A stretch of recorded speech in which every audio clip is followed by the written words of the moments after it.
people, a lot of instructors and stuff. And I'll say, so if somebody's kind of out of control, getting out of hand, what is the best way to bring them from an irrational place to a more rational place?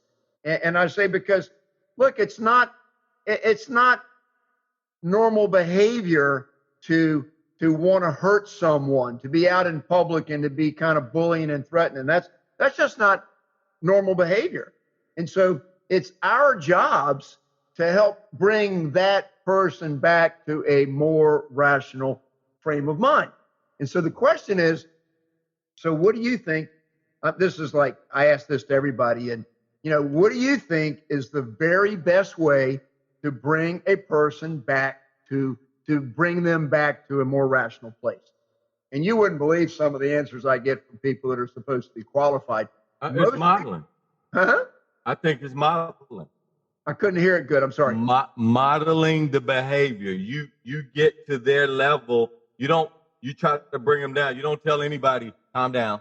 Last time I learned a long time, calm down.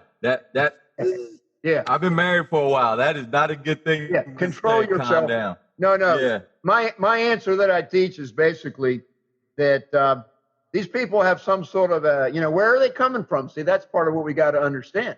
Why are they in this frame of mind? It could be to where they were severely abused as a child and they're just angry all the time. And, one of the rules of the jungle on the street is if you touch somebody, they think they have the right to take your face off. Get your hands off of me. You don't want to touch people when they're agitated on the street. But here's the thing, and I don't recommend this to everybody, but here's my process.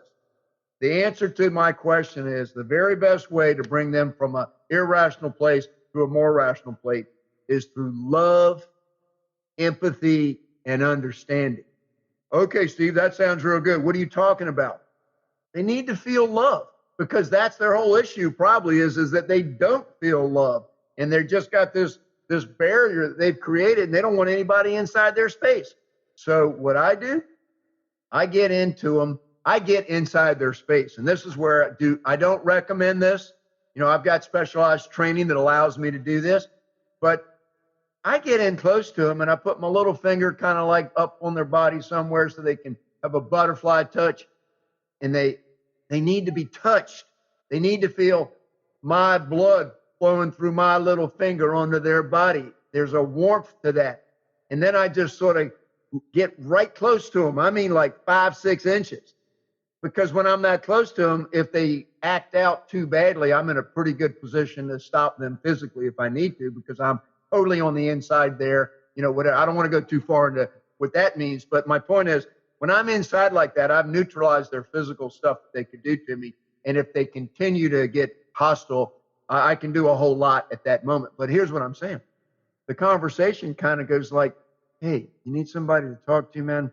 I know you're having a bad day, but I'm here for you, man. You want to talk to me? And that's the beginning. And it always, Lefford, and I'm gonna thank my Lord Jesus Christ for protecting me. It's always ended beautifully to where they either cry while I'm hugging them, and we go off and I make a friend and we talk about what they've been through.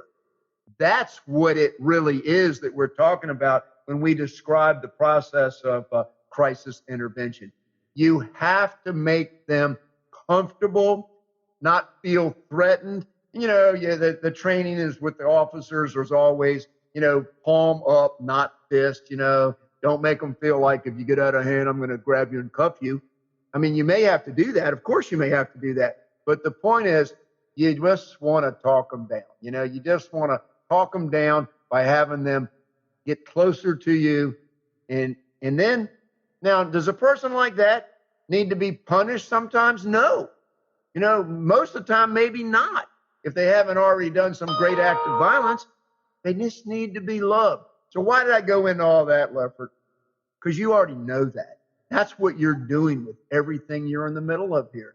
You're just trying to communicate with people and have them have a better understanding of what it is to have a personal one-on-one relationship. Because I think that no matter what's going on in my life, that's the key to everything, is a personal one-on-one relationship. Your expression is through you. to have the Holy Spirit come through you to show the love of Jesus through you. It's not me, it's through me. What mine is to take the love how he loves me and try to have that come out to other people so they can also experience it. And the very best thing that could possibly happen, not everybody agrees with it. There's a whole lot of secular people that want to leave this out of the conversation. But for me, I want people to sense something about me and want to know where I get it from. And I want to help them experience the same thing that I've that's your ministry. That's your ministry. And that's the same thing. I think it's the same thing. We just say a different thing. There's a book out there. If people want to go a little deeper. This thing's called by Jerry Jenkins called Verbal Judo.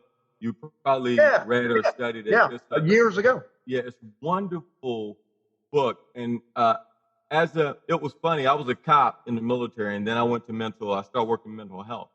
And working in an inpatient unit, we did this thing called nonviolent crisis intervention. It's basically how to take people down or stabilize or neutralize them so they can't hurt themselves or other people. But most of that stuff that we learned was how to get inside someone. You're talking about inside their reach, but we're just trying to get inside to quiet the noise, because one of the exercises we do with crisis intervention and the whole program is we put these earphones on where we're listening to what a person suffering with schizophrenia or hearing voices are getting, so we can understand what they're dealing with. And sometimes when people are acting out, they're hurting, they're scared, they're stuck, and they don't need to be hurt or punished. They need to be understood. And it does take a level of training to understand that. Well, it can be dangerous. Yeah, it can be very dangerous for everybody, because I do a program called DISC, and I said, a veterinarian, and I'm not calling anybody animal, I said a veterinarian have to treat a tiger and a rabbit. The issue is he needs to know who he's dealing with. I like that. I like that a lot. So, and that's what we do. You have to know what you're dealing with. Sometimes you may have to bring a level of restraint that's more than just talking, but the thing you want to do always is try not to lay hands or have hands laid on anyone. If there's a way to make that work. Oh, yeah. We're getting off on a tangent now, but remember the old movie Love Story, Love is Never Having to Say You're Sorry? One of my karate teachings for 35 years is karate is never having to use it. When you've got the kind of skills that you've been trained, unless you've been trained for the wrong reason, that's another thing we got to be careful about. A lot of people have a lot of training, but it's for the wrong reason. Mine's just to be able to help other people not hurt themselves mostly, and to protect people around me, from random acts of violence, so to speak. But Lefford, which is funny enough, as a medical guy now, that wasn't how I was trained. My training was to disable rather than kill, but kill if necessary. Well, that was my original training. Well, that's the karate creed, is to just go to each level as it goes. But Yeah, and so now I'm coming back to never do harm. It's a funny thing how my life has evolved to where I am now. I don't want to hurt anybody anytime now. Crazy. Absolutely. Yeah. Hey, Lefford, in the TED Talk that you did, you shared a beautiful story about 17-year-old Michael who got arrested. Let's talk about Michael's story a little bit. And did Tony Garcia, did you know him personally? I met him. I didn't know him. You want to share a little bit of that? Well, yeah, it was, like I said, Michael was, this is one of the kids that was troubled kid throughout, always getting into trouble. And in the day, and I do a lot in schools now, so this is why it's really important to me to get those kids now. Sometimes kids have issues, or young people have issues that has never been diagnosed. They were just a quiet kid or the bad kid, and it was just kind of put on the back burner until they get to a certain age, and then they start getting trouble. When I'm talking trouble, I'm talking about serious trouble. And so he get kicked out of school and all that. But this guy needed treatment, and he did need medication. Now, I think that I think sometimes we stay on medication too much and too long. The people that need medication should get medication, but there are other types of therapies, CBT, RT. There's certain kind of counseling that they can get where they can reduce the use of medication. But be that as it may, Michael actually didn't get a chance. He was one of those bad kids that was kind of pushed to the side and ended up dropping out of school, getting in trouble, not getting treatment, and ended up incarcerated. But once somebody actually did start loving and caring about him, getting his medication, he has a place to stay, and he's being monitored, he's doing well. But he is the kind of person that's going to need monitoring and help for the rest of his life. So there's a way to balance that to keep it good. But again, it's either we're two hands on or two hands off.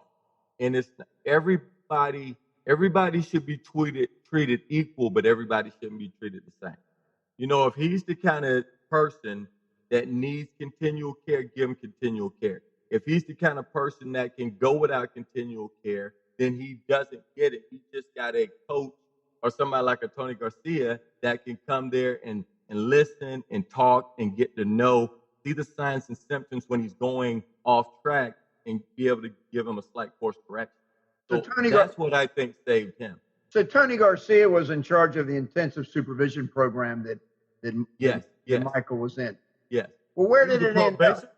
A probation officer. Yeah, I was going to share that there's a huge parallel here as to how good are the people that are administering the programs, because sometimes there's programs that have people that are running them that they just need warm bodies because they don't have enough people that can fill these slots. So, sometimes the programs aren't very good, and we're putting an awful lot of trust into these programs and the diagnosis. Hey, there's a problem in America. It's just like everything, bro. It's just like everything. Yep. It's just like police officers. Are the police bad? No.